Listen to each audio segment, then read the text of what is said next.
Alhamdulillahirabbil alamin. Berikutnya Bapak Ibu yang mulia, mari juga kita bacakan shalawat dan salam untuk Nabi, keluarga dan sahabatnya. Allahumma shalli wa sallim ala nabiyyina Muhammadin wa ala alihi washabbihi ajmain. Khatul iman azza wa iyyakum. Ini adalah kali mungkin pertama untuk kajian malam Sabtu di tempat ini bagi saya, dan tentunya kita berharap pertemuan pertama ini bukan pertemuan yang juga terakhir, ya. Akan tetapi ini adalah pertemuan awal, permulaan yang mudah-mudahan menumbuhkan semangat di dalam diri kita untuk bisa beramal, kemudian semakin menguatkan pemahaman dan akidah kita terhadap akidah Islam. Karenanya Bapak Ibu yang mulia, tentu ini perkara yang akan berjalan secara tabiiyah, berlangsung lama dalam kehidupan kita. Karena apa? Karena yang namanya aktivitas kajian, thalabul ilm, ini merupakan perkara yang tidak sekedar berjalan 1-2 hari dalam kehidupan kita. Bukan sekedar 1-2 bulan atau 1-2 tahun. Boleh jadi berlangsung lama, madal hayat, sepanjang hidup kita, ya.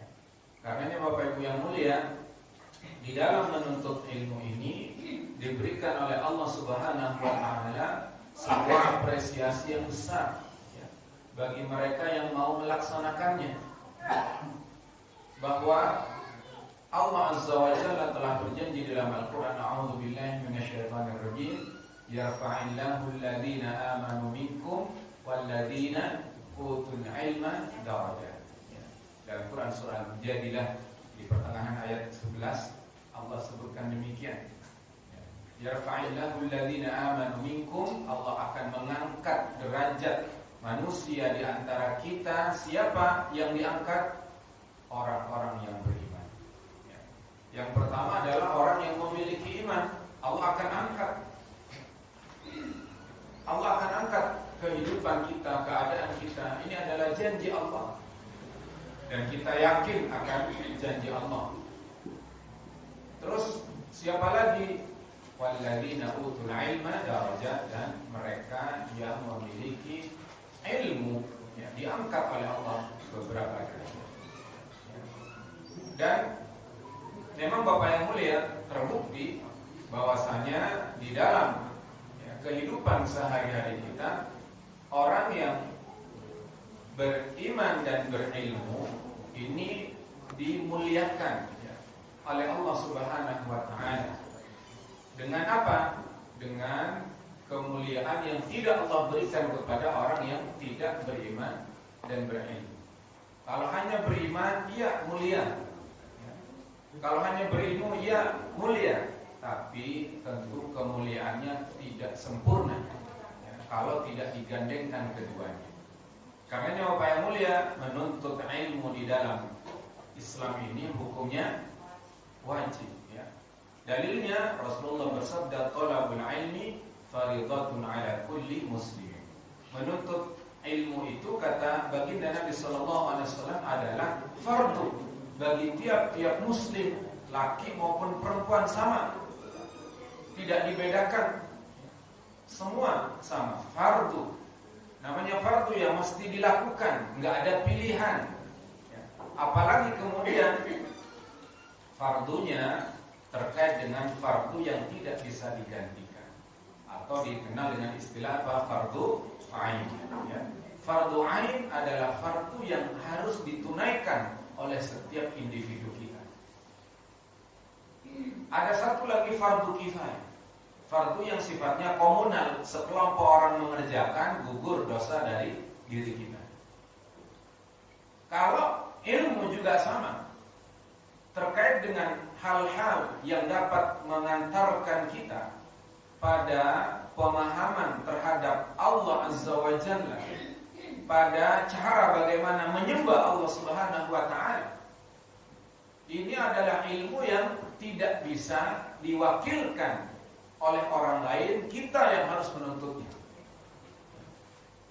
Ada ilmu yang memang cukup orang lain yang menuntutnya. Kita tidak perlu semua menuntut ilmu itu.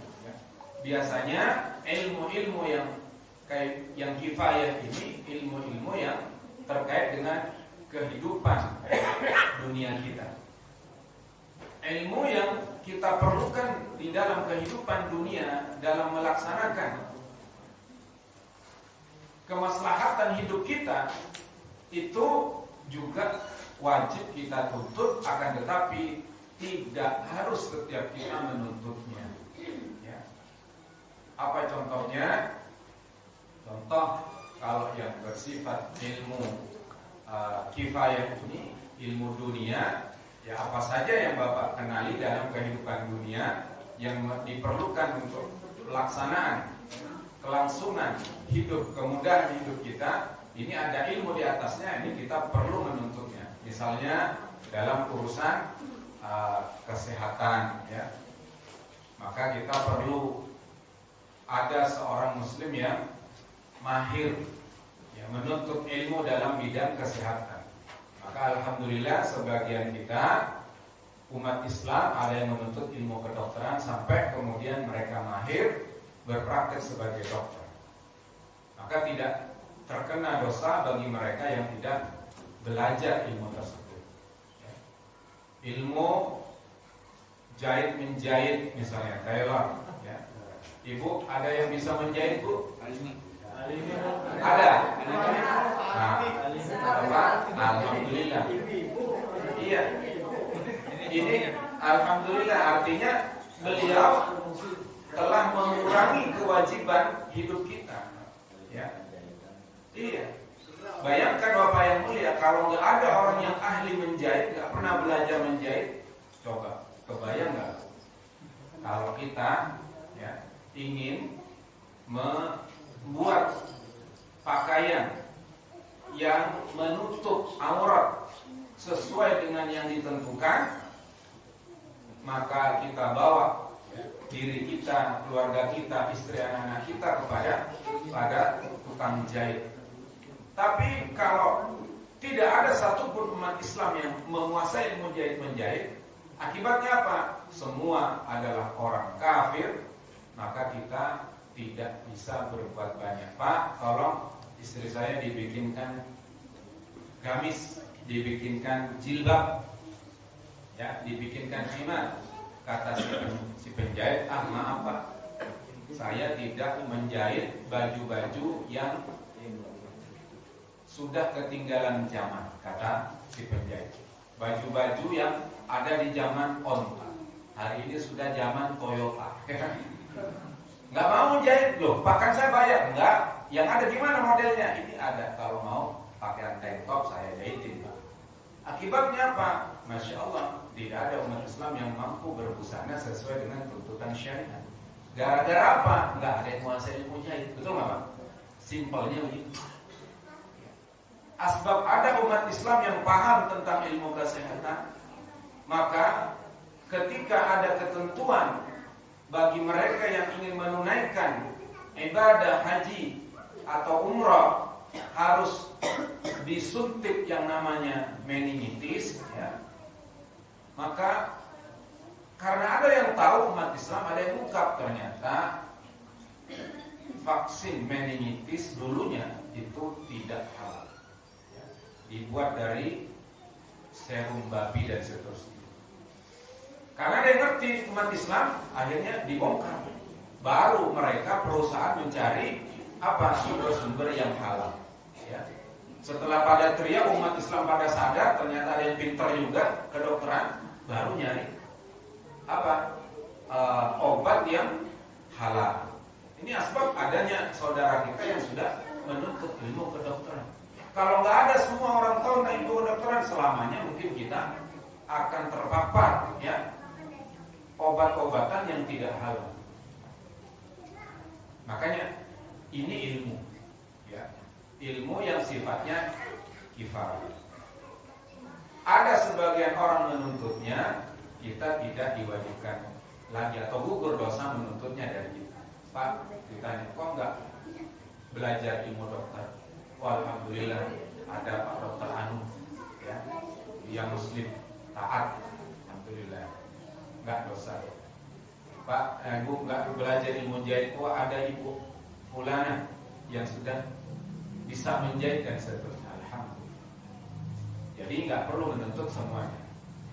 Tapi yang bersifat ainiyah, menuntut ilmu yang sifatnya ainiyah, yang tidak bisa diwakilkan kecuali oleh kita, seperti tadi apa, ilmu tentang ma'rifatullah, mengenal Allah, ilmu tentang akidah, ilmu tentang bagaimana menyembah Allah, ilmu tentang syariat,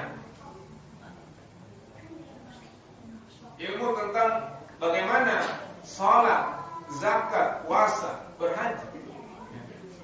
Ini yang harus semua, setiap kita menuntutnya. Gak bisa kemudian ditanya, Bu, kok gak berangkat ke pengajian? Kan di situ ada pelajaran tentang ma'rifatullah, bab akidah, atau pelajaran tentang tata cara berwudu. Kan Anda belum bisa berwudu. Lalu dijawab, alhamdulillah, itu ibu-ibu pengajian, bapak-bapak pengajian, bapak-bapak di musola itu sudah berangkat tadi ke musola, mau belajar pengajian, katanya mau ngaji. Nah terus ibu enggak, kan udah diwakilkan, nggak bisa. Ya. Tetap ilmu itu harus dituntut sendiri oleh ibu, oleh bapak yang mulia, harus datang sendiri, harus menuntutnya. Nggak bisa, oh sekarang sudah ada ya sekelompok orang yang pergi ke pesantren untuk menuntut ilmu tentang akidah misalnya. Terus kita nggak perlu ya untuk belajar ilmu akidah, tidak bisa. Ini namanya ilmu ain. Ya, ilmu yang harus dituntut oleh setiap individu kita. Karenanya Bapak yang mulia, fasilitas yang diberikan oleh panitia atau DKM dalam hal ini kepada kita warga di sekitar musola tempat ini untuk bersama-sama hadir di majelis ilmu, maka ini perlu dimanfaatkan, perlu didukung, perlu diramaikan. Kenapa? Karena hakikatnya panitia atau DKM ini telah membantu kita untuk menggugurkan sebagian kewajiban yang Allah bebankan kepada kita. Ya. Jadi kira-kira nih Bapak Ibu, ke depan ya, ini aktivitas yang kita selenggarakan ini akan terus diadakan atau cukup sekali setahun saja misalnya. Kira-kira gimana Bapak Ibu? Perlu terus dipelihara atau tidak? Alhamdulillah. Ya. Kenapa? Karena ini bagian dari penunaian kewajiban. Kan nuntut ilmu tadi wajib. Ya. Semua setiap kita sadar nuntut ilmu itu wajib, paham gitu. Ya. Siapa yang nggak ngerti nuntut ilmu wajib? Wajib, paham. Karena pahamnya kita, maka saat ini tidak ada satupun di antara kita yang punya anak tadi, anak-anak seperti tadi dibiarkan keluyuran gak sekolah, betul tidak? Maka mereka diharuskan untuk masuk ke sekolah. Kita biayai mereka, gak sekedar cukup di SD saja, naik SMP iya kita biayai, SMA, bahkan lulus SMA ke S1, S2, bahkan ada sebagian kita yang mungkin menempuh jenjang S3. Ya. Kenapa? Karena kesadaran tentang menuntut ilmu. Hanya masalahnya kesadaran menuntut ilmu ini baru ada pada ilmu-ilmu yang bersifat duniawiyah. Ya, kalau unsur ilmu dunia, kita masya Allah semangatnya, ya, kita kejar kemanapun juga. Bahkan ada sebagian kita yang menuntut ilmu ke luar negeri. Ya. Hanya untuk apa? Mengejar pengetahuan bidang dunia itu. Iya. Dokter, ya, gak cukup spesialis dalam negeri, lari lagi dia ke luar negeri. Biayanya mahal, dikejar. Ya. jauh tempatnya, datang, lama masanya bertahun-tahun, disabarin. Udah itu dikerjain sama dosen, suruh ngerjain tugas-tugas, dikerjakan. Kenapa? Karena paham betapa tingginya nilai ilmu. Tapi sayangnya baru paham ini untuk ilmu dunia.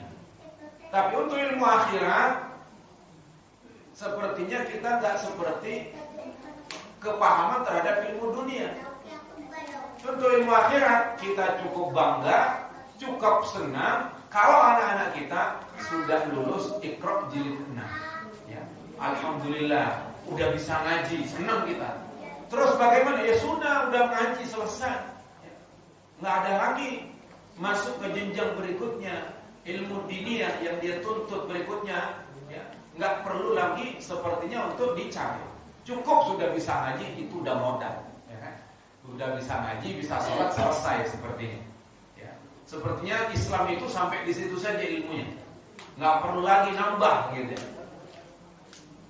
Padahal ilmu terkait dengan urusan akidah, ibadah, ya, akhirat, ini ilmu yang seharusnya diprioritaskan, karena ini yang akan kita bawa dalam kehidupan tidak hanya di dunia, bahkan sampai ke akhirat nanti.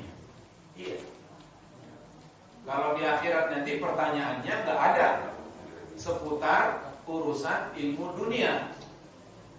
Ditanya kita, kamu tahu hukum rumus Pitagoras? Nggak tahu, digebukin oleh malaikat. Ada riwayatnya? Nggak ada. Tapi kalau dikatakan kepada kita, kamu tahu siapa Tuhanmu, man rabbuka, nggak tahu, digebukin, ada riwayatnya. Benar nggak? Makanya bagaimana kita bisa menempatkan ya, kesadaran tentang menuntut ilmu ini pada porsinya. Kalau untuk urusan dunia, kemanapun kita kejar, kita cari. Tapi untuk ilmu akhirat, ya, jaraknya di mana? Di depan rumah, di masjid depan rumah. Terus menuntut ilmunya berapa lama? Seminggu sekali, sepekan sekali. Ya. Berapa masanya? Nggak lama, paling sejam 2 jam. Kalau sekolah bisa 6 jam. Ya. Terus sepekan sekali. Bayarannya berapa 1 semester? Nggak pakai bayaran. Bagaimana? Tetap ya, tidak menarik perhatian. Kan gitu. Kebanyakan kita ya. Kebanyakan. Nah, maka melalui majelis ilmu di malam pertama kita bertemu, saya ingin menanamkan tentang betapa pentingnya kita memiliki kesadaran akan thalabul ilm. Thalabul ilm, menuntut ilmu wajib. Gak cuma sekedar apa? Sholat yang wajib, tapi nuntut ilmu juga iya wajib. Kalau gak dikerjain, ya namanya wajib gak dikerjakan, itu ada konsekuensinya. Apa konsekuensinya? Apa itu konsekuensinya, Bu? Iya. Kalau kewajiban tidak ditunaikan, maka ada dosa di sana. Namanya wajib ya harus ditunaikan. Terutama ilmu yang fardu ain, karena tidak semua ilmu juga wajib semua kita tuntut ya. Maka ini yang penting, yang pertama yang ingin saya sampaikan. Kemudian Bapak Ibu yang mulia, berikutnya di dalam majelis kajian yang diamanahkan oleh DKM, oleh pengurus kepada saya, itu saya diminta untuk membawakan satu topik kajian, yakni fikih ibadah untuk pertama. Sebenarnya fikih semua ada muamalah juga. Ya. Nah ini ada fikih sunnah. Ya. Mudah-mudahan dengan adanya buku panduan kita dapat memiliki pemahaman yang bersifat komprehensif. Ya. Jadi kalau saya ngisi kajian yang sifatnya rutin, bukan insidental, maka saya prefer untuk menggunakan kitab kajian. Kecuali sifatnya insidental, maka ya sudah kita bahas tematik. Itu rekomendasi dari saya. Biar apa? Biar kita memiliki pemahaman urut dari A sampai Z. Dan kalau selesai, kita bisa pindah ke jilid berikutnya atau kitab yang lain. Itu preferensi saya yang kemudian diaminkan oleh pengurus. Tadinya mau disampaikan seputar tafsir, tapi mengingat pertimbangan yang lain, ya, maka tidak saya sampaikan di sini. Jadi saya sudah pilihkan beberapa kitab, ya, mana yang mau dibahas, silahkan pilih. Terus pilihnya yang ini, maka insya Allah nanti kita akan bawakan. Apa pentingnya kita belajar fikih? Tentu penting. Ya, setelah belajar akidah, terkait dengan kehidupan sehari-hari kita, di sana ada fikih, ada pemahaman yang harus diterapkan dalam kehidupan ibadah kita. Simpelnya, mungkin perkara yang kita kaji ini sudah kita pernah belajar sejak kecil dahulu. Perkara apa? Karena fikih itu biasanya, kalau fikih ibadah memang dia urut konsepnya dari mulai mengenal alat-alat bersuci, kemudian apa itu najis, kemudian bagaimana kaifiyah bersuci. Suci yang pertama dari hadas kecil, dengan cara bagaimana? Berwudu. Ya. Wah, sudah pintar saya wudu. Iya, tapi nggak apa-apa. Dengan kita belajar lagi, akan semakin yakin bahwasanya yang kita amalkan sehari-hari memang betul ada landasannya. Ya, dengan kita mempelajari lagi. Dulu pernah belajar, tapi hanya sekilas saja yang disampaikan oleh guru kita. Nih, begini cara wudu. Cuma kita nggak pernah tahu itu dasarnya dari mana, kita nggak pernah tahu. Nah, insya Allah ke depan kita akan belajar fikih ini dengan apa pengetahuan yang mendasarinya, baik dari Al-Quran, Sunnah, ijma para sahabat dan qiyas. Mudah-mudahan semakin meyakinkan kita, ya, di dalam membahas masalah fikih ibadah. Karena bukan perkara yang satu dua dalam kehidupan sehari-hari saya menyaksikan orang berwudu masih salah. Walaupun usianya sudah katakan tidak bisa dibilang muda, ya, usia sudah tua, tapi wudu masih belum sempurna. Apa akibatnya? Ya bagaimana dia bisa bicara sholat sementara wudu belum beres. Saya pengalaman, pernah suatu ketika saya ngantri wudu di belakang orang tua, tapi saya ngantrinya tidak di belakangnya, di samping saya berdirinya, sehingga saya bisa melihat beliau berwudu. Ketika berwudu apa yang terjadi? Maka si bapak ini sudah wafat,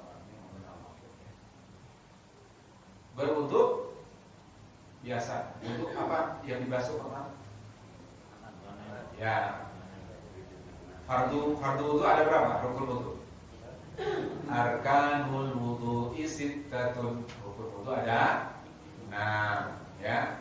Pertama, wajah mencuci. Loh, bukan tangan. Itu sunnah. Nanti kita akan pelajari semua, ya. Ini yang terjadi gini. Setelah cuci wajah, maka biasanya kita, bukan biasanya, rukun berikutnya apa? Yang pertama niat, kedua apa? wajah. Kedua, ada 3, mencuci tangan. Nah, yang terjadi ini dia kepala yang diusap, baru kemudian tangannya. Kira-kira Bapak Ibu bagaimana? Jadi wajah, kepala, tangan. Bagaimana kira-kira? Sah nggak wudunya? Rukun wudu ada berapa? 6 kan? Rukun ke-6 apa? Tertib. Tertib maksudnya apa? Berurut. Kenapa? Karena para fuqaha telah menjelaskan Allah yang mengajarkan kita berwudu dengan urutan. Ya. A'udzubillahi minasyaitonirrajim. Idza qumtum ila sholati faghsilu wujuhakum wa aydiyakum ila al-marafiq wamsahu bi ru'usikum wa arjulakum. Ya. Nah, itu urutan. Makanya disebutkan oleh ulama, maka tertib merupakan rukun. Namanya rukun, kalau ditinggalkan nggak sah. Iya. Apa yang terjadi? Saya kasih tahu Pak. Kalau wudu habis wajah basuh tangan, ya, bukan kepala. Tapi qadarullah sang bapak ya, dengan PD-nya, nada yang cukup kuat menanggapi apa yang saya sampaikan. Mana yang lebih mulia, tangan apa kepala? Mana yang lebih mulia, tangan apa kepala? Gimana? Apa yang dijawab? Hah? Bukan Al-Quran sama Pancasila, bukan. Ya. Karena ada yang bertanya juga banding-bandingin. Ini beliau ngomong begitu saja. Mana yang lebih mulia, kepala dengan tangan? Hah?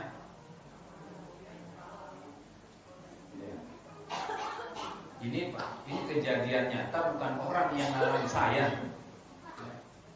Mudah-mudahan Allah maafkan. Usianya ya, sudah tua. Wudunya tidak sesuai ajaran para ulama ahlus sunnah. Apa alasannya? Sandarannya simpel, ya. Pikiran yang dipakai mana lebih mulia, kepala atau tangan. Saya yang terjadi saat itu yang saya alami, ya. Bukan urusan masalah mulia. Yang terbayang bagi saya bagaimana sholat. Sudah setua ini, tentu dia sholat. Tentu wudhu ini nggak cuma sekarang dia lakukan, betul? Sementara wudhu itu merupakan apa? Syarat sholat. Ya. Orang nggak wudhu nggak sah sholatnya. La sholat kata Rasul, tidak ada sholat. Ya. Bagi mereka yang tidak bersuci, tidak berwudhu. Wudhunya salah, maka sholatnya usianya berapa? Mending usia anak-anak, ya. Belum balik. Ini usia sudah tua. Ya. Coba bayangkan. Kenapa bisa terjadi seperti ini? Boleh jadi ya, dia meninggalkan kewajiban yang saya sebutkan di awal, thalabul ain. Dia meninggalkan kewajiban thalabul ain. Dia mungkin boleh lihat dari orang cara berwudu, melihat majelis seperti ini, sehingga dibacakan nih wudu caranya begini, dalilnya ini, urutannya begini, dalilnya itu. Ya, nah, pernah dulu di majelis pengajian sering datang, ya. Saya sering berpengajian. Apa yang dibahas? Yasin, baca Yasin. Bukan salah, bukan, tapi maksudnya ya, kita ini disuruh nuntut ilmu itu mengkaji apa yang ada di dalam Al-Quran. Dalam Quran surah Yasin. Yasin mungkin hafal ya, tapi nggak ngerti apa itu surah Yasin. Kan banyak di antara kita, betul tidak? Ngomongnya ke keluarga ngaji, ya. Yang dimaksud ngaji tadarusan maksudnya. Ya.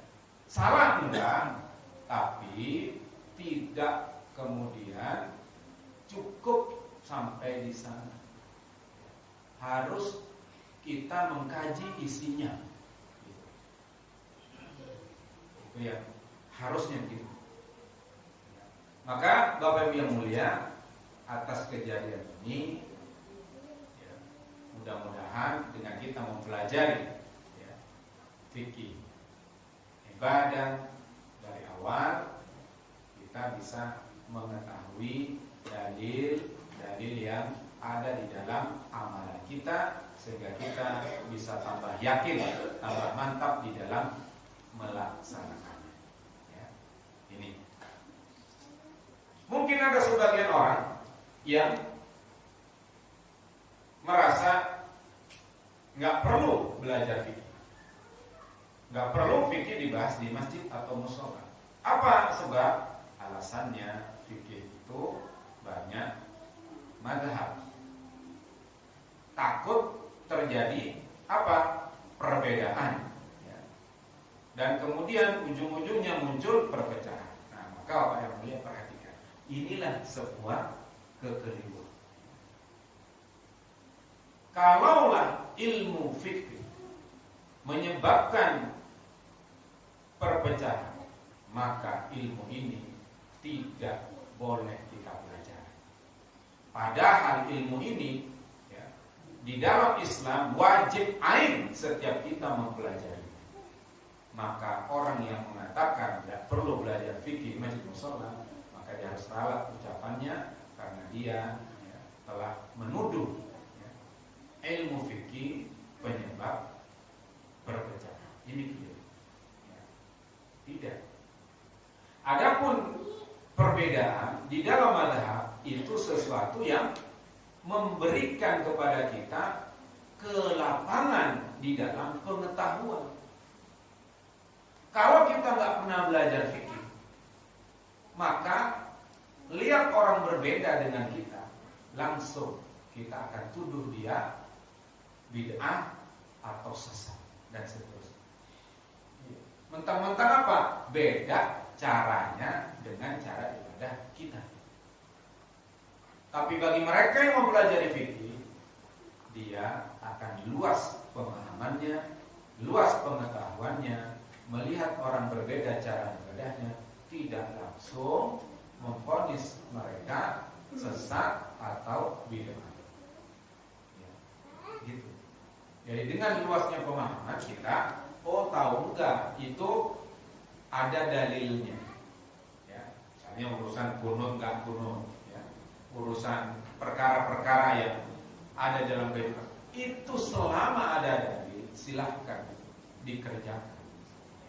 Taunya dari mana? Ya taunya kita ada di dalam majelis ilmu.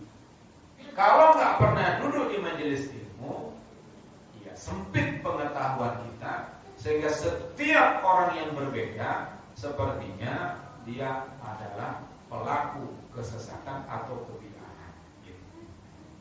Maka Bapak Ibu yang mulia, ini dua faktor penting kenapa kita mesti ya memanfaatkan momen yang dilaksanakan atau disiapkan oleh panitia dan DKM di dalam apa ilmu majelis. Ya. Ini yang harus kita manfaatkan. Baik Bapak Ibu yang mulia, karena sebentar lagi waktu Isya, saya nggak tahu apa sudah masuk Isya, ya. Belum ya? Baik, kita akan jeda seperti yang tadi disampaikan oleh DKM. Kita akan jeda sejenak untuk pelaksanaan. Saya nggak tahu apakah azan saja ataukah lanjut Isya. Sebenarnya itu ya udah dipilih saja DKM mana itu ke lapangan, ada ke lapangan di sana. Ya. Jadi monggo kalau memang mau dijeda sholat Isya, kita jeda dulu, selesai terus kita lanjut. Kalau mau kemudian dilanjut sholat Isya belakangan itu juga tidak mengapa. Ya. Yang penting tinggal disepakati. Gitu aja. Jadi jangan kemudian berbeda lagi gitu enggak ya. Jadi kita ada dalam majelis ilmu ingin apa? Bersatu di dalam akidah. Jangan karena berbeda lalu berpecah. Beda biasa, beda tidak dilarang di dalam agama. Ya. Beda tidak dilarang di dalam Islam. Ini ingat, catat ya. Beda boleh ya, sepanjang itu ada landasan dalilnya. Yang nggak boleh berpecah. Nah, kita nggak boleh berpecah. Karena penyakit orang hari ini nggak boleh ada sedikit beda, maunya pecah ya. Biasakan beda, nggak apa-apa beda ya. Yang penting usulnya sama. Usulnya apa? Akidah ya. Saya bawakan kitab akidah. Maksudnya ini di antara beberapa kitab akidah ini saya dapat izin dari penulisnya untuk bisa mengajarkan ya, kepada siapapun yang membutuhkan ya. Selama usulnya sama, maka itu adalah seiring sejalan dengan kita. Kalau usulnya beda, ya ini yang kita tidak boleh mengikuti perbedaan. Usul itu apa? Akidah. Ya. Di antara akidah kita misalnya apa? Yang pokok, percaya kepada Allah Subhanahu wa taala sebagai Rabb satu-satunya pencipta, pemelihara kita, Muhammad Rasulullah sallallahu alaihi wasallam sebagai rasulnya. Kalau ada kemudian orang mengajarkan ada nabi setelah nabi, jangan ikuti. Itu udah beda usulnya, Pak. Dasarnya udah beda, tak boleh gitu. Tapi kalau selama sama usulnya, beda dalam tata pelaksanaan ibadahnya, dan itu dua-dua ada dalilnya, jangan kita anti untuk menerimanya. Paham? Jadi jangan ada apa maunya pecah gitu, enggak boleh. Kita ayo sama-sama ya. Satu, nah, DKM harus didukung ya di dalam memberikan fasilitas ini kepada kita.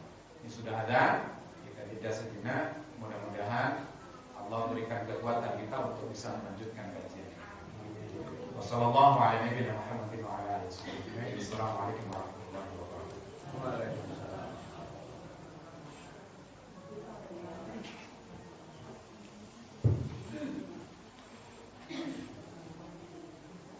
Allahu Akbar, Allah.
Saya ingin menyampaikan apa yang Allah Subhanahu wa taala akan berikan kepada para thalabul ilm. Berdasarkan hadis yang diriwayatkan oleh Imam Muslim dari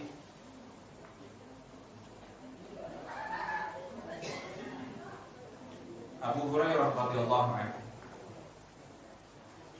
Hadis yang begitu panjang, di tengahnya terkait dengan menuntut ilmu. Baginda Nabi sallallahu alaihi wasallam bersabda, "Wa man salaka tariqan yaltamisu fihi ilman sahhalallahu lahu bihi tariqan ilal jannah. Kata baginda Nabi, barang siapa yang dia menempuh jalan untuk menuntut ilmu, maka Allah Subhanahu wa ta'ala kelak akan memudahkan baginya jalan menuju surga. Bapak Ibu, kalau ditanya kemana ujung akhir kehidupan yang kita kehendaki di kemudian nanti, apakah surga atau neraka? Maka jawaban kita tegas, kita akan pilih surga. Dan masuk ke dalam surga ini bukan perkara yang mudah. Bagi mereka yang menginginkan masuk ke dalam surga dengan segera, itu bukan perkara mudah. Tapi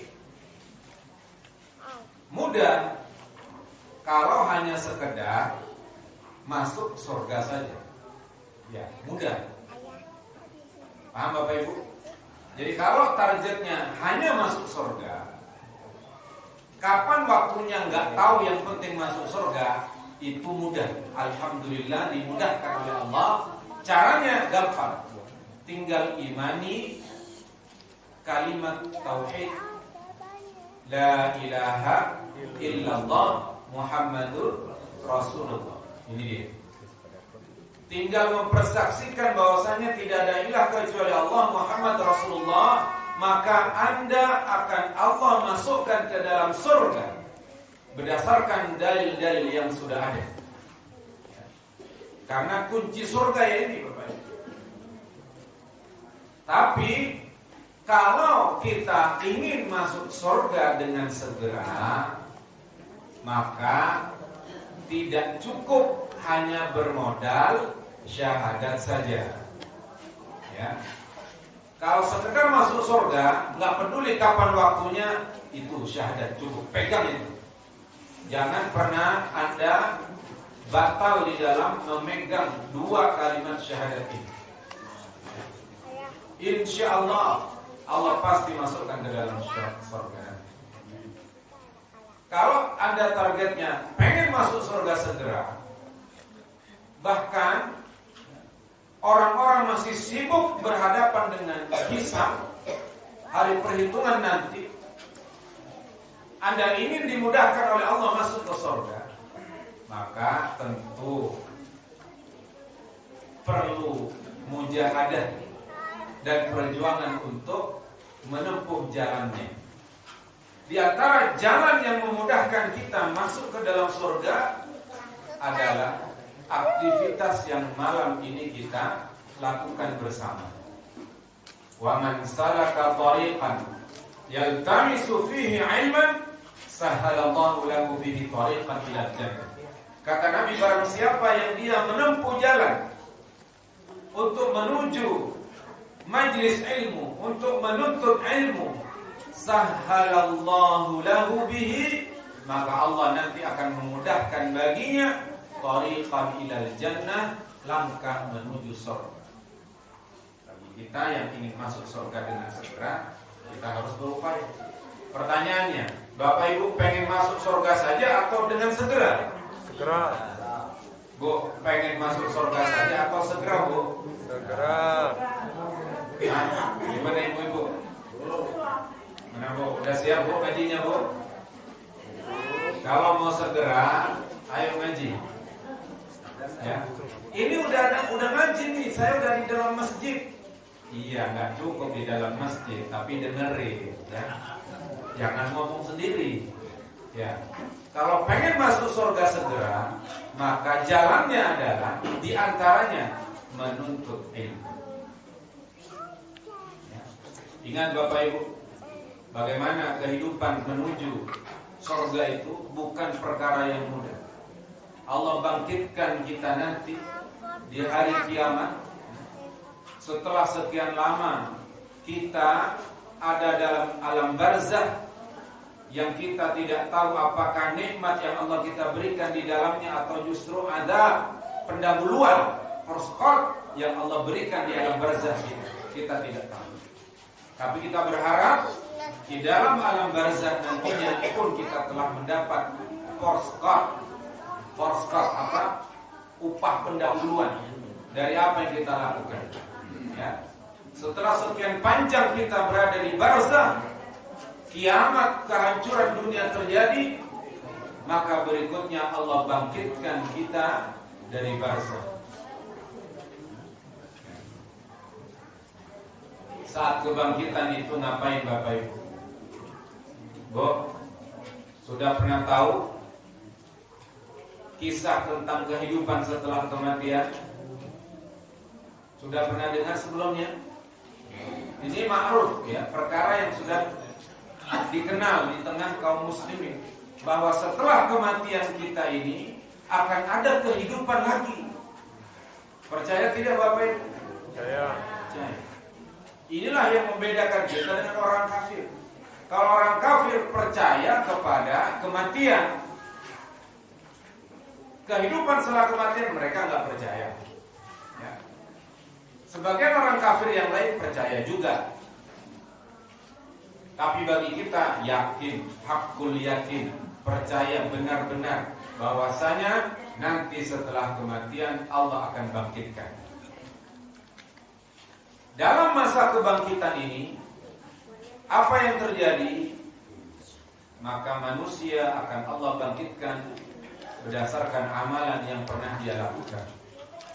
Macam-macam keadaan manusia kali itu, tidak sama, ya, beda-beda. Pun manusia ada dalam masa menunggu. Menunggu yang begitu lama. Menunggu apa? Menunggu hari apa Bu? Hari hisab. Manusia menunggu hari hisab sedemikian lama, belum dihisab. Dan masa menunggu itu adalah masa yang Masya Allah berat sekali, karena tidak ada lagi naungan hari itu kecuali dari arasy-Nya Allah Subhanahu wa taala. Ya. Bapak Ibu, Rasulullah telah sabdakan dalam hadis yang sahih bahwa nanti akan ada hari yauma la dhilla illa dhilluh. Ada hari yang tidak ada naungan kecuali naungan dari arasy Allah Subhanahu wa taala. Saat itu matahari Allah dekatkan milun, 1 mil. Ya. Matahari Allah dekatkan 1 mil. Kebayang tidak kehidupan kali itu? Sekarang jarak matahari ke dunia berapa? Berapa jaraknya? Nanti di googling ya. Jaraknya jutaan tahun. Jutaan kilometer. Ya. Sekian juta kilometer matahari ke kita, ke bumi. Juta kilometer saja, siang hari Masya Allah panasnya luar biasa. Bahkan beberapa waktu yang lalu di Bekasi ada ibu-ibu masak nggak pakai kompor, tapi masaknya pakai matahari. Tahu ya? Di Bekasi. Ini yang matahari jaraknya jutaan kilometer. 149 juta kilometer jarak matahari ke bumi. Nanti Bapak Ibu yang mulia, setelah hari kebangkitan, Allah dekatkan matahari 1 mil saja dengan bumi. Wallahu a'lam, milnya adalah ukuran mil kita atau mil yang lain, tapi jaraknya luar biasa dekat. Sehingga manusia kala itu akan bermandi keringat, ya. Berdasarkan amalan masing-masing, ada manusia yang kemudian dia keringatnya menutup mata kakinya. Ada yang keringatnya menutup sampai ke betisnya, ke pahanya, ke dadanya, sampai ada yang tenggelam dengan keringatnya sendiri, sementara manusia di sebelahnya nggak masalah. Kok bisa? Jangan bayangkan, ya, nggak bisa, pasti bisa. Apalagi kita yang hidup di hari modern sekarang, ya. Bayangannya gimana? Ya kayak kita hidup di ruang kaca saja, ya. Kalau ruang kaca kita banyak air, sebelah kita nggak apa-apa, betul tidak? Ya. Tapi nggak begitu juga, saya nggak tahu kejadiannya. Intinya ini kejadian yang Allah gambarkan melalui lisan Nabi Sallallahu Alaihi Wasallam. Sebegitu beratnya kehidupan akhirat kita. Lama menunggu masa hisab Bapak yang lama sekali. Berapa tahun? Tidak tahu. Dicuekin oleh Allah bahasa ini. Manusia dicuekin. Sampai karena nggak tahan menunggu, maka manusia berinisiatif untuk datang kepada manusia yang dianggap bisa memberi pertolongan kepada manusia yang lain. Siapa yang didatangi manusia pertama? Tentu yang didatangi adalah Abul Bashar, bapaknya manusia. Siapa itu? Adam alaihissalam. Manusia akan mendatangi Adam. Ya Adam, engkau ini bapak moyang kami. Tolong kami, minta kepada Allah agar kami diberi keputusan segera. Karena alam mahsyar yang nanti kita berkumpul di dalamnya itu tidak ada naungan kecuali naungannya Allah, dan matahari dekat dengan kita. Itu siksaan yang berat, siksaan awal. Ini belum bicara neraka, belum. Ini baru dia yaumil mahsyar. Manusia gagal menemui Adam, kata Adam, aduh, jangan ke saya, sekarang saya dalam keadaan yang sangat takut. Takut sekali. Ingat akan kesalahan yang dulu pernah diperbuat. Apa yang kesalahan Nabi Adam perbuat Bapak itu? Melanggar perintah Allah, yakni apa? Mendekati buah atau pohon larangan. Allah berfirman ketika menciptakan Adam alaihissalam, a'udzubillahi minasyaitonirrajim, la taqrabu wa la taqrabu hadhihi syajarah. Ya Adam uskun anta wa zawjukal jannah, kata Allah. Hei Adam, jadilah engkau dan istrimu tinggal di dalam surga. Tapi ada permintaan, ya, ada syarat, kata Allah, wala taqrabu hadhihi syajarah, dan jangan kau dekati pohon ini. Pohon apa namanya, Bu? Bu, pohon apa? Pohon ini. Namanya ada pohon hadhihi syajarah, pohon ini, kata. Ini namanya nggak tahu, cuma ditunjuk, jangan kau dekati pohon ini, kata. Ya. Terus orang mengenalnya sebagai pohon khuldi. Padahal yang mengatakan khuldi itu siapa? Setan. Iblis yang mengatakan itu. Ya. Kata iblis, kau, ya, kalau kamu makan ini buah, ya, engkau akan menjadi orang yang kekal, khulud. Khulud itu kekal. Ya udah. Ada intinya takut saat itu. Ingat dengan kesalahan yang sebenarnya kesalahannya sudah diampuni oleh Allah Azza wa Jalla. Tahu dari mana? Allah ceritakan dalam Quran, ya, bahwa Adam sudah diampuni oleh Allah. Allah menerima taubatnya Adam alaihissalam. A'udzubillahi minasyaitonir rajim. Ya. Fataba alaihi rabbuhu, dalam Quran surah berapa? Nanti dicari ya, bahwasanya Allah menerima taubatnya Adam. Adam alaihissalam, bapak moyang kita, Allah terima taubatnya. Tapi hari itu apa yang terjadi? Adam alaihissalam masih takut kepada Allah Azza wa Jalla akan kejadian yang Allah sudah maafkan, yang Allah sudah terima taubat. Akhirnya apa? manusia berbondong datang kepada siapa? Nuh alaihissalam. Sama, takut kepada Allah. Apa kata Nuh alaihissalam? Nafsi, nafsi, aduh diriku, diriku. Udah masing-masing saja dah. Ya. Sampai kemudian manusia berkeliling pada akhirnya kepada Nabi Muhammad sallallahu alaihi wasallam. Yang kala itu Nabi sallallahu alaihi wasallam nanti Rasulullah ceritakan bersujud kepada Allah, berdoa kepada Allah, memuji Allah sedemikian rupa, yang mana saat Rasulullah bersabda menceritakan hari ini, menceritakan hari yang diceritakan ini, Rasulullah menceritakan ini hadis, bukan ngarang ya. Ini bukan kajian karangan. Ya. Bukan apa namanya seperti sebagian orang yang mengatakan para peramal ya. Ini bukan omongan para peramal. Ini hadis, Rasulullah menjelaskan bahwasanya Rasulullah nanti akan bersujud kepada Allah, yang mana Rasulullah saat itu pun belum tahu apa doa sujudnya, juga nggak tahu. Nanti bagaimana Rasulullah tahu? Allah ilhamkan kepada Rasulullah SAW. Dengan tersebut kemudian apa? Maka Allah Azza wa Jalla memerintahkan kepada Nabi untuk mengangkat kepalanya dan berdoa dan meminta ya, kepada Allah, silahkan minta. Akhirnya apa? Ditegakkan. Rasul minta ditegakkan untuk apa? Hisab.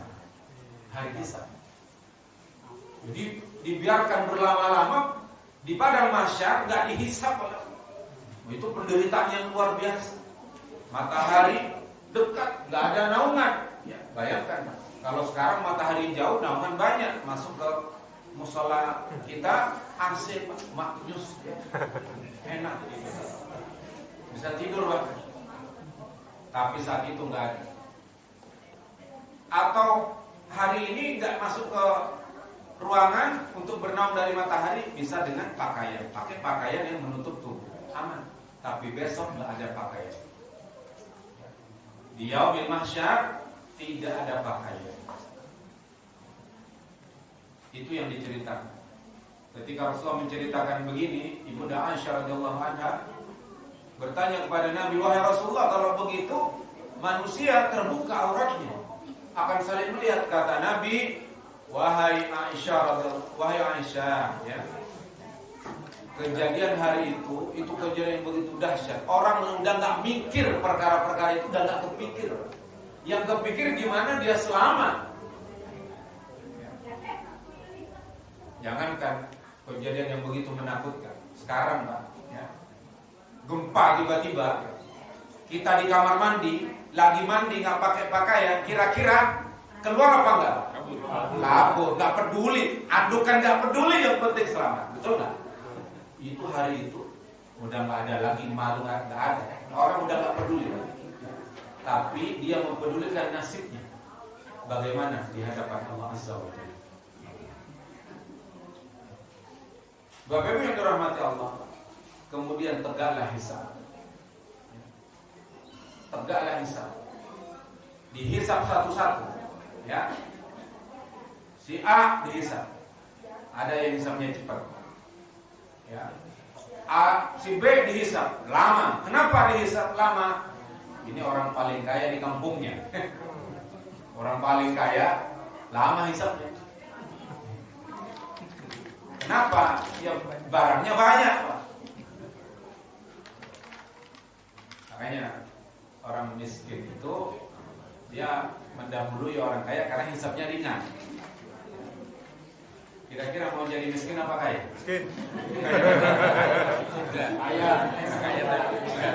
Miskin gak mampir. Iya. Udah miskin besok neraka kan. Maunya yang enak ya. Kaya masuk surga. Amin, Allahumma amin.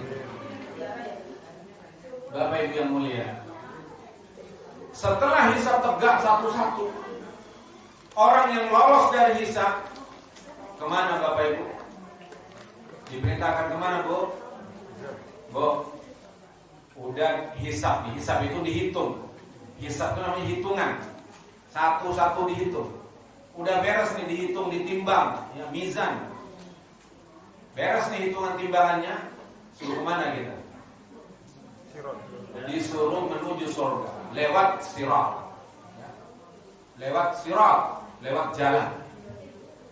Yang sirat ini digambarkan dalam hadis ada datar, turun, naik dan seterusnya, ya. Dan itu ada kaitan-kaitan yang selalu menyambar di tengah sirat itu. Kebayang ya, ada kaitan yang kadang-kadang kita menyambar gitu. Itu digambarkan begitu.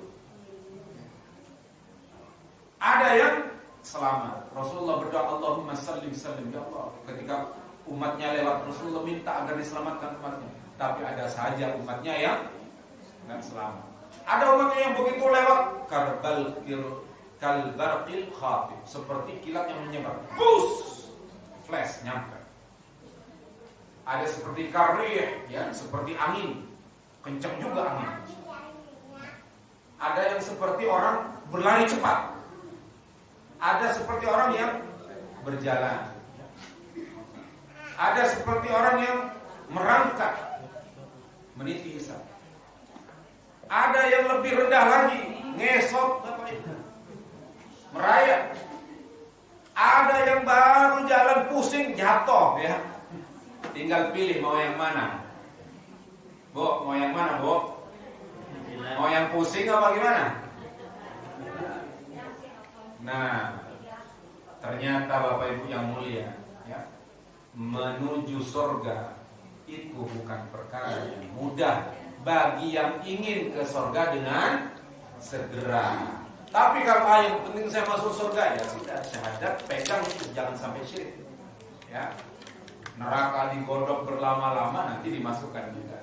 Na'udzubillah, jangan ngentengin ya. Siksaan neraka berat, nggak ada yang tahan, berat. Nah, ternyata Bapak Ibu yang mulia, Rasulullah kabarkan, waman salaka tariqan yaltamisu fihi ilman, barang siapa yang dia meringankan langkah kakinya menuju ilmu, sahhalallahu lahu bihi tariqan ilal jannah, Allah ringankan nanti langkah kakinya menuju surga. Ya. Maka ini dia kenapa saya pesankan, ya. Ayo pelihara ini majelis ilmu. Jangan sampai kemudian kita, ya, tidak mau ikut ke dalam majelis yang dapat meringankan langkah kita menuju surga. Apakah hanya itu yang Allah balasi kepada para penuntut ilmu? Ternyata tidak. Rasulullah katakan, wa majtama'a qaumun fi baitin min buyutillah. Barang siapa yang dia berkumpul, barang siapa ada satu kaum yang dia berkumpul fi baitin, di sebuah rumah, min buyutillah, di antara rumah-rumahnya Allah. Maksudnya masjid, musholla, ya, bukan Allah pun mau rumah, bukan. Paham? Ini adalah kemuliaan rumah ini. Disebutkan, digandengkan nama Allah agar rumah ini mulia. Masjid, musholla. Barang siapa ada satu kaum yang dia berkumpul di dalam masjidnya Allah Subhanahu wa ta'ala, yatluna kitab Allah. Ngapain dia kumpul di sana? Dia membaca kitabnya Allah, membaca Al-Quran, membaca firman-firman Allah Subhanahu wa ta'ala. Wa yatadarasunahu bainahum, dan dia saling bertadarus di antara mereka, saling mengoreksi, saling bermutolaah di antara mereka tentang kitabnya Allah Subhanahu wa ta'ala, saling mengkaji ilmu. Illa nazalat alaihimus sakinah, maka Allah akan berikan kepada mereka as-sakinah. Apa itu sakinah? Ketenangan jiwa. Ya. Tenang jiwa ini mahal harganya. Orang agar bisa dapat tenang jiwa, Bapak Ibu yang mulia, dia rela mengorbankan sejumlah uang yang dia miliki untuk pergi ke tempat-tempat hanya untuk tenang jiwanya. Ada yang pergi ke pantai, ada yang pergi ke gunung, ada yang pergi ke lembah, ya. Untuk apa? Untuk mendapatkan ketenangan jiwa. Ya. ternyata bagi kita yang mengkaji ini untuk mendapatkan ketenangan jiwa di mana? Di majelis ilmu. Ibu tinggal datang dari rumah, modal langkah kaki dan kesungguhan, insya Allah Allah dapati, Allah akan berikan kepada kita ketenangan jiwa. Tapi jangan kemudian tenang begitu dalam tenangnya, sehingga begitu tenangnya lupa ya apa ini yang dikaji ya. Tenang banget dia. Ya tapi nggak apa-apa, lumayan. Ya. Tidurnya kita di majelis ilmu berpahala daripada tidur di luar majelis ilmu. Iya. Jangan salah kaprah ya, jangan sampai nyari tidur di sini. Ketiduran maksudnya. Ya. Ketiduran. Allah akan berikan sakinah pada diri kita. Wa ghasyiyatuhumur rahmah. Allah juga nanti akan berikan kepada kita curahan rahmat, Bapak Ibu. Allah berikan curahan rahmat. Walaupun Pak Rahmat sudah nggak di sini, tetap nanti akan diberikan rahmat yang lain. Pak Rahmat yang di sini udah pindah ke Uhwah, ya. Nanti Allah berikan rahmat yang lain. Wa hafathumul malaikah. Apalagi yang Allah akan berikan? Allah akan berikan kita kemuliaan berupa naungan dari naungan malaikat. Jadi malaikat ini menaungi kita. Mana nggak ada? Ya gaib, kita nggak lihat. Tapi berdasarkan informasi dari Rasulullah SAW, kita yakin malaikat ya sedang menaungi kita. Yakin tidak Ibu? Yakin. Berarti Anda yakin malaikat hadir bersama kita? Yakin. Bu, yakin nggak malaikat hadir bersama kita? Yakin. Kalau yakin, maka untuk ilmunya jangan bicara. Ya, ini malaikat lagi menaungi kita. Kemudian apa lagi yang Allah akan berikan kepada kita? Wa dzakarahumullahu fi man 'inda. Allah akan sebut-sebut nama kita di hadapan makhluk yang ada di sisi, di hadapan para malaikat. Allah banggakan, si fulan tuh, ya jauh padahal rumahnya nggak di dekat musola ini, dia tinggal di Perum sana di Kakak Tua, datang ke majelis ilmu, datang. Naik apa? Bukan naik burung Kakak Tua, ya. Naik kendaraan yang jauh. Datang. Maka Allah banggakan ini diri kita di hadapan para malaikat. Lalu Rasulullah bersabda, "Wa man batta'a bihi 'amaluhu lam yusri' bihi nasabuh." Kata baginda Nabi sallallahu alaihi wasallam,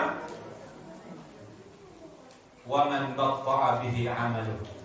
Barang siapa yang lambat dengannya amalnya, lam yusri' bihi nasab, akan bisa mempercepat nasab yang dimiliki.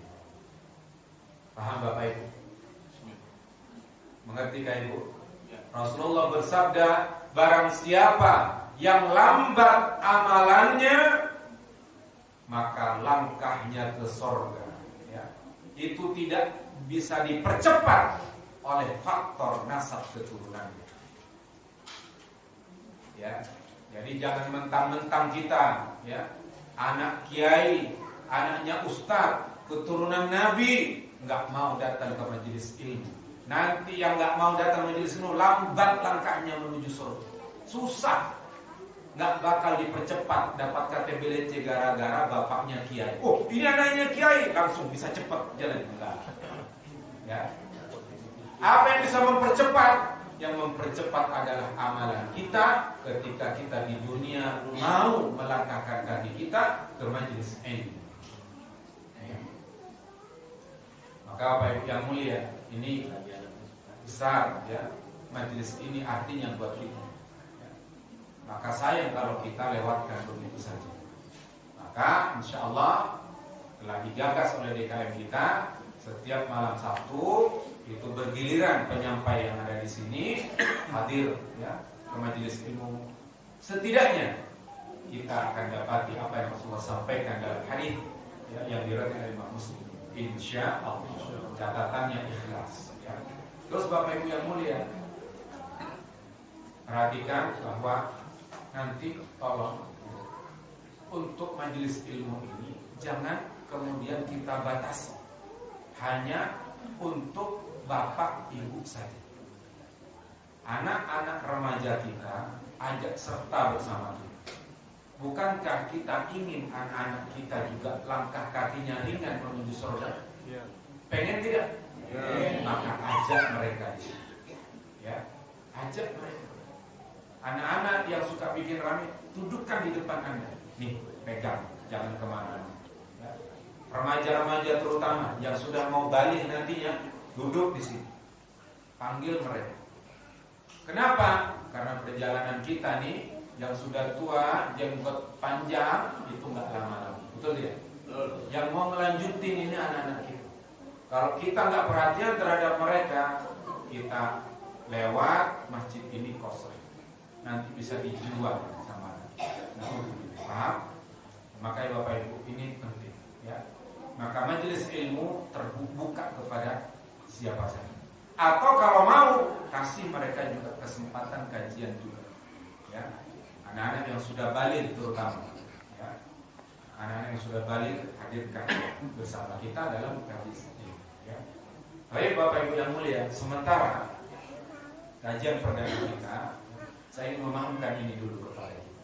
Nanti insya Allah baru kita akan bahas topik tentang fiqh sunnah mulai dari awal, ya insya Allah.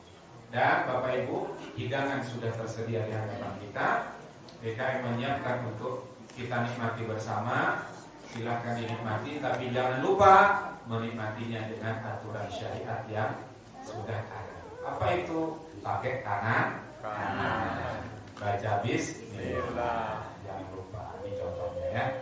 Pakai tangan kanan bismillah. Alhamdulillah ya. Baik Bapak Ibu yang mulia, informasinya katanya sampai 9. Saya tahu. Bismillah. Silahkan. Kalau ada yang mau ditanyakan, saya persilahkan. Wassalamualaikum warahmatullahi wabarakatuh.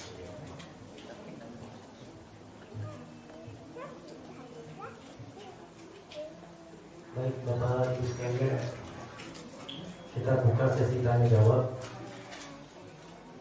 Bagi Bapak Ibu yang akan bertanya, kami persilakan 3 pertanyaan jawab. Dari Bapak ada yang ingin bertanya Pak? Silakan. Ahli bayi.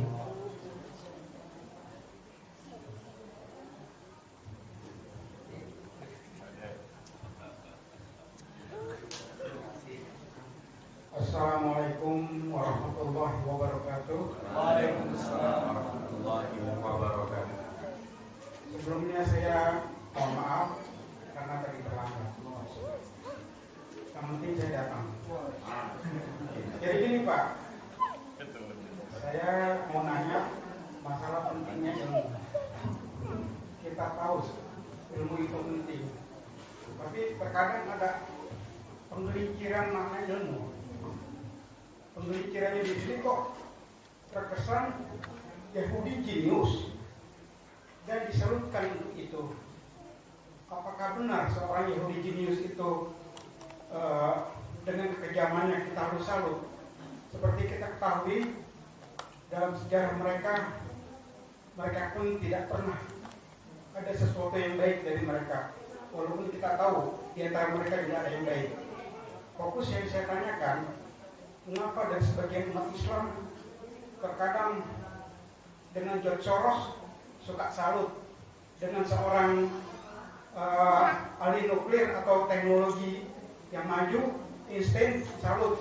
Apakah itu diperbolehkan Pak? Assalamualaikum warahmatullahi wabarakatuh. Waalaikumsalam. Terima kasih. Ada lagi?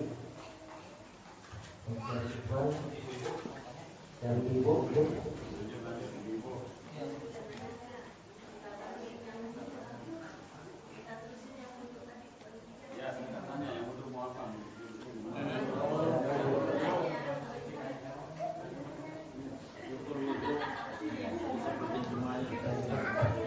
Ini karena pertanyaan masih malam-malam ini. Bismillahirrahmanirrahim.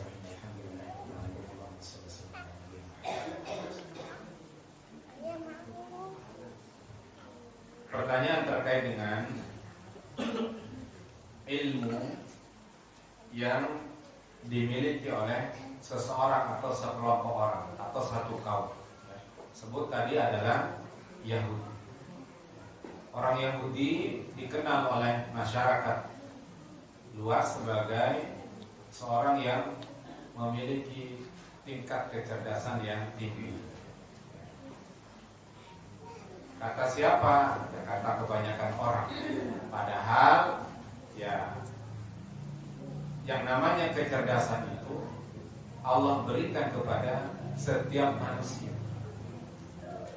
Hanya masalahnya ada yang memanfaatkan secara optimal, ada yang tidak memanfaatkan sebagaimana harusnya. Kemudian yang terjadi ya sekedar bisa mencapai level yang tidak maksimal karena tidak mengoptimalkan apa yang Allah berikan. Oke, banyak informasi tentang penemuan-penemuan yang tadi disebutkan tentang teori energi alternatif ya, apa namanya dalam tanda kutip kekekalan energi ya, oleh Einstein. E sama dengan mc kuadrat ya, massa kali apa namanya cahaya ya, kecepatan cahaya ini kuadrat. Nah, kemudian banyak orang kagum terhadap kenyataan seperti ini. Pertanyaannya, apakah diperbolehkan? Yang ditanyakan adalah apakah kekaguman terhadap orang yang memiliki kecerdasan tapi tidak memiliki keimanan itu diperbolehkan. Ya Bapak yang mulia, bahwasanya Allah Azza wa Jalla itu adalah zat pencipta semesta raya, termasuk manusia di dalamnya. Maka tidaklah Allah menciptakan segala sesuatu melainkan pasti ada hikmahnya. Allah telah sebutkan dalam Quran, A'udzubillahi minasyaitonirrajim. Inna fi khalqis samawati wal ardh wa ikhtilafil laili wan nahari laayatin liulil albab. Kemudian apa? Alladzina yadhkuruna Allaha qiyaman wa qu'udan wa 'ala junubihim wa yatafakkaruna fi khalqis samawati wal ardh. Rabbana ma khalaqta hadza batila. Ya Allah, tidaklah Engkau menciptakan ini semua dengan sia-sia. Pasti ada hikmah di balik penciptaan Allah Subhanahu wa taala. Karenanya ketika kita melihat ciptaan Allah yang mengagumkan, maka kita mengucapkan Masya Allah. Ya, begitu hebatnya Allah yang berkehendak sehingga terjadi keagungan seperti ini. Masya Allah. Yang kita puji siapa? Allah yang telah menciptakan makhluk tersebut. Maka kita ketika mendapati manusia yang memiliki tingkat kecerdasan tinggi di atas rata-rata, maka yang kita puji adalah siapa? Penciptanya siapa? Allah Azza wa Jalla. Allah Azza wa Jalla. Adapun dia itu bisa sekedar kita jadikan sebagai pemicu semangat motivasi kita untuk mencapai level yang sama. Tidak kemudian kita terkagum menjadikan dia sebagai panutan, ya, segala sesuatu terkait dengan dia menjadi ikutan, ya, bentak rambutnya ikuti dia, acak-acakan, ya, sampai kepada cara ibadahnya diikuti. Alhamdulillah, ini terlarang. Terlarang. Ini penyikapan yang salah. Walaupun ada orang yang hebat, pintar dan seterusnya, tetap yang kita puji adalah Allah sampai kita. Adapun dia, kita jadikan sebagai apa? Alat pemicu kita untuk mencapai level yang sama. Setidaknya kita bisa, dia bisa, kenapa kita tidak? Itu aja. Kagum kepadanya sebatas bahwa Allah menciptakan dia dengan kelebihan, yang kita puji Allah. Tapi menjadikan dia sebagai teladan itu sebuah kekeliruan. Kalau menjadikan dia sebagai teladan, ya. Tapi sebagai pemacu motivasi, ya oke, tidak masalah. Dalam hal yang dicapainya, ya. Tapi orientasi kita tetap akhir. Karenanya ilmuwan-ilmuwan yang tinggi tapi tidak memiliki keimanan, maka dia tidak termasuk ke dalam kelompok orang yang Allah muliakan. Tapi tetap Allah berikan janjinya bahwa orang yang memiliki pengetahuan diangkat derajatnya. Buktinya mereka para penemu dan seterusnya walaupun kafir, mereka mendapati janji Allah di dunia. Di akhiratnya tidak. Dia dapati janji Allah, dia dimuliakan oleh manusia sekitarnya hanya di dunia. Di akhiratnya tidak. Tapi orang yang beriman tidak hanya di dunianya, di akhiratnya akan mendapatkan kemuliaan dari Allah Azza wa Jalla. Wallahu a'lam bishawab. Bisa dipahami dalam ayat. Baik. Kemudian pertanyaan ibu tadi apa, Bu? Oh, tentang masalah wudu, ya. Bagaimana wudu? Nanti akan datang masanya terkait dengan kefarduan dan tata caranya, ya. Tapi karena ditanyakan nggak apa-apa. Karena yang ditanyakan tadi fardunya, ya. Kalau fardu itu dirumuskan di dalam nazam, ya. Ulama itu 6 tadi, ya. Arkanul wudu isittatun, rukun wudu itu 6. Yang pertama an-niyatun, ya. Kemudian mencuci wajah. Yang ketiga mencuci tangan. Yang keempat mengusap kepala. Nah ini ada perhatikan, ini ada kata yang berbeda. Ini mengusap, ya bukan mencuci, mengusap. Rumusnya di dalam bahasa Arab juga beda. Kalau yang mencuci itu Allah firmankan bagaimana? Idza kuntum ila sholati faghsilu wujuhakum. Ghusl, cuci, faghsilu wujuhakum wa aydiyakum ilal marafiq. Kemudian wamsahuna. Bahasanya wamsahu, memasak, yakni mengusap, ya, bukan mencuci, beda. Kemudian apa? Setelah mengusap kepala, mencuci kaki. Telinga bagaimana? Nah, memang tidak termasuk itu, ya. Yang keenam tertib.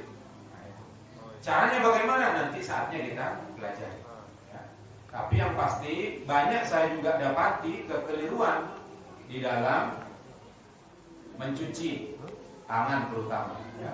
Banyak orang cuci tangan asal cuci tangan, ya. Cuci tangan ilal marafiq, harusnya sampai pergelangan. Tapi dia apa? Dia cuci sampai begini-begini doang. Akibatnya yang belakang kagak basah. Enggak basah, yang enggak sah wudunya. Enggak sah wudunya, enggak sah salatnya. Masalahnya ini. Lalu usap kepala, yang diusap jidatnya, yang ditepuk-tepuk jidatnya. Ini jidat, bukan kepala. Perintahnya wamsahu bi ru'usikum, usap kepala. Ada, memang tadi di spill saya masih tahu, cuma ada orang wudu begini, songkoknya di gini, ya, terus dia begini. Selama kepala sih masih oke. Tapi kalau cuma yang dia sentuh adalah jidatnya, nggak sah wudunya, ya, nggak sah wudunya. Hati-hati. Makanya ini perkara mudah, ringan kalian, tapi banyak orang lupa. Paham Ibu? Jadi bukan rambut. Ada orang ibu rambutnya panjang terus rambutnya yang dicuci, nggak sah. Bukan rambut, kepala. Cuci dengan mengusap beda. Kalau nyuci apa? Ghusl itu ta'mimul ma' ilal badan, ya, yakni meratakan air ke badan, ya. Isalatul ma', mengalirkan air ke badan, itu nyuci namanya. Bahasa saya gampangnya kalau nyuci itu begini. Tangannya ini begini, bawa air nih ke wajah, bawain air ke wajahnya. Wajah mana? Nanti ada batasnya nanti. Makanya kita belajar wajah itu yang disebut wajah mana, ya. wajah. Sampai mana batas panjangnya? Panjangnya itu dari ujung rambut sampai mana kepala wajah ini, Bu? Sampai mana? Sampai sini. Hah? Ini sampai sini apa yang sampai sini? Sampai sini. Kalau sampai sini, Ibu, ini kelihatan dagunya haram, betul tidak? Wajah itu ujung rambut sampai ujung sini.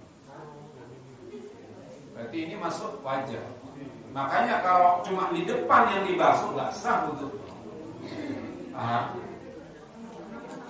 sampai sini. Makanya ibu buka tuh pakai kerudung begini, halal nggak apa-apa. Karena ini wajah. Lebarnya itu dari ujung telinga kanan ke telinga kiri. Ini lebarnya. Semua harus dicuci. Makanya saat mencuci telinga, tangan ibu jarinya caranya begini. Ibu jarinya taruh di belakang telinga, tarik ke depan. Jadi ke bawah ini. Ya, boleh begini boleh. Tapi begini nanti yang kiri juga begini. Begini kan enak. Wajah. Nyuci tangan juga begitu. Putar, ya. Naikkan ke atas. Ini putar. Jangan cuma seret belakang nggak basah. Segini doang. Ini di atas pergelangan, ya. Dilebihkan segini. Musab harus ada gerakan antara yang musab dengan yang diusap. Harus ada gerakan minimal di ubun-ubun. Minimal. Tapi kalau mau ikut cara Rasul, musabnya 2 tangan dari depan ke belakang ditarik. Balik lagi ke depan. Imam Syafi'i mengatakan begini. Minimalnya ubun-ubun. Tapi yang namanya musab harus jalan. Tangannya harus jalan. Nggak boleh ngetok doang. Harus jalan. Musab itu namanya. Musab itu nggak bawa air, nggak begini. Cukup bil balal, kalau cukup sekedar basah. Jadi sekedar basah. Musab.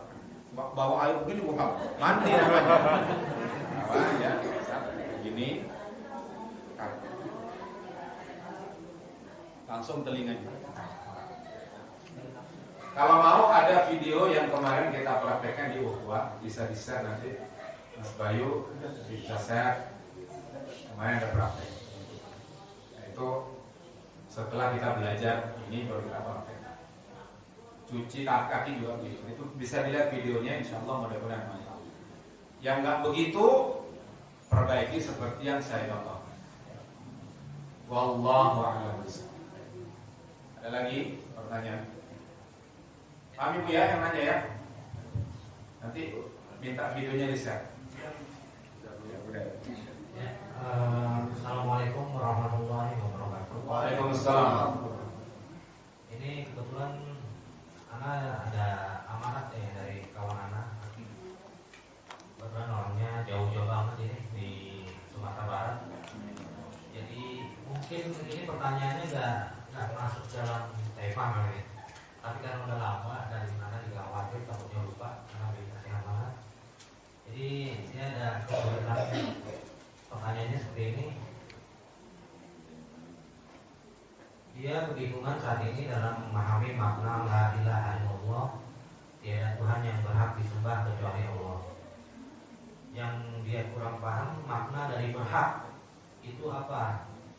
Karena dia sendiri mencoba memahami makna la ilaha illallah setiap kali dengan bahasa Indonesia agar memahami dan mempraktekannya.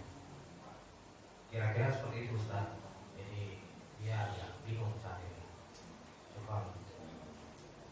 Ya, pertanyaan seputar la ilaha illallah seperti tauhid ya. Jadi kalau belajar dari sisi bahasa kita, tidak ada Tuhan selain Allah, memang agak kesulitan kita memahami. Karena kita perlu merujuk ya, kita para ulama bertanya kepada guru, mendengarkan ceramah kajian agar kita lebih paham tentang makna kalimat tauhid la ilaha. Jadi makna kalimat tauhid la ilaha illallah, para ulama telah terangkan maknanya adalah la ma'budu bihaqqin illallah. Artinya la ma'bud, tidak ada ma'bud, tidak ada sesuatu yang disembah bihaqqin secara hak, dengan hak. Maksudnya hak itu apa? Katanya gitu. Hak itu sesuatu yang benar, ya. Nggak ada sesuatu yang benar untuk disembah. Kalau bicara la ilaha illallah, tidak ada Tuhan selain Allah, faktanya banyak Tuhan selain Allah. Betul tidak ya? Tuhan ada banyak apa? Banyak kan? Kata orang Sinto Tuhannya matahari, betul tidak? Kata orang ini yang di Palang Salib, kata orang.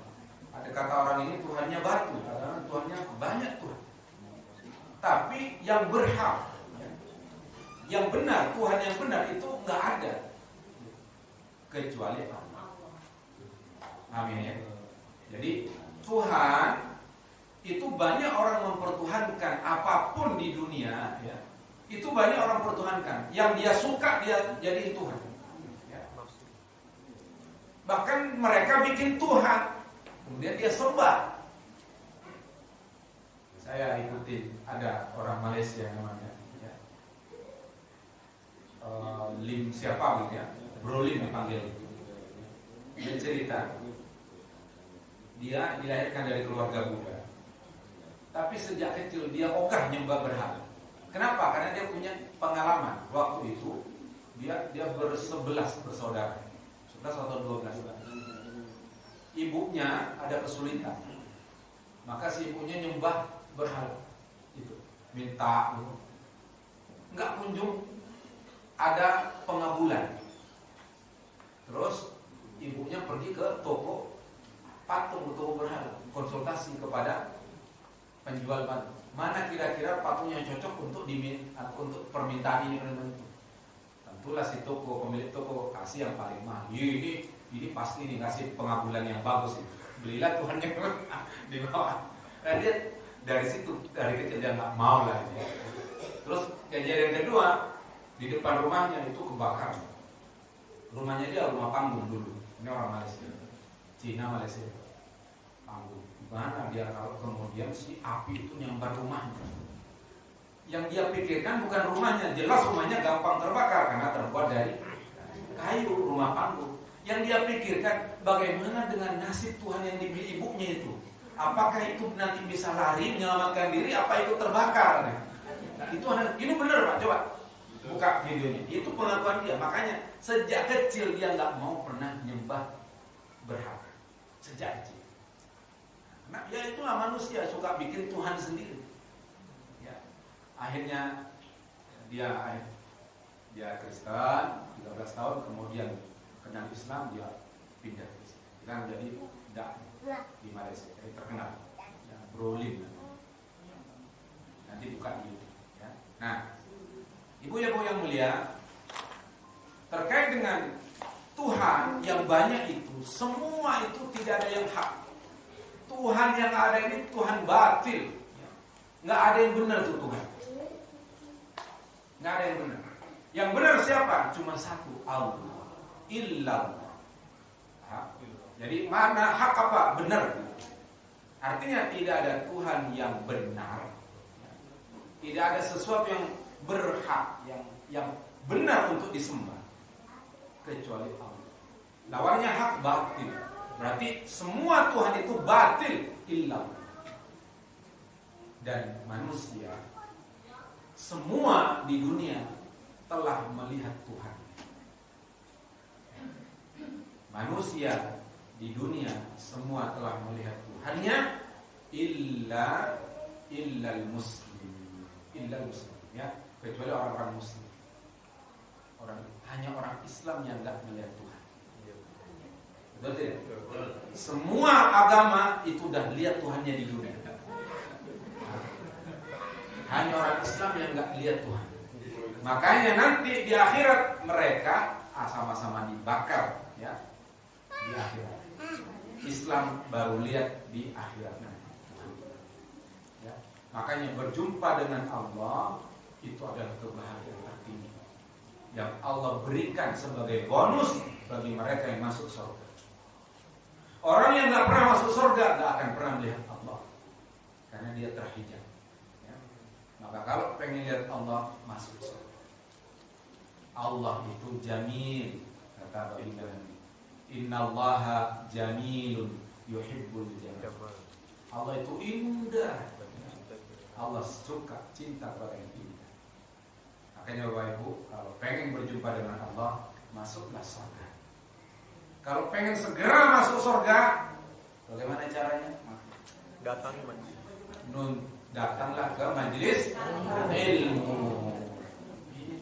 Majelis ilmu, ya. Udah ada fasilitasnya, kok kita nggak manfaatkan, sayang sekali. Majelis ilmunya dekat, kita nggak ramaikan, sayang sekali. Ya. Baik, mudah-mudahan manfaat. Ya, sudah waktunya lewat. Yang benar datang dari Allah, yang salah dari kesalahan dan kekurangan dari saya. Saya tutup saja, nanti yang nutup dengan Pak Majelis, nanti moderator saja, Pak Majelis.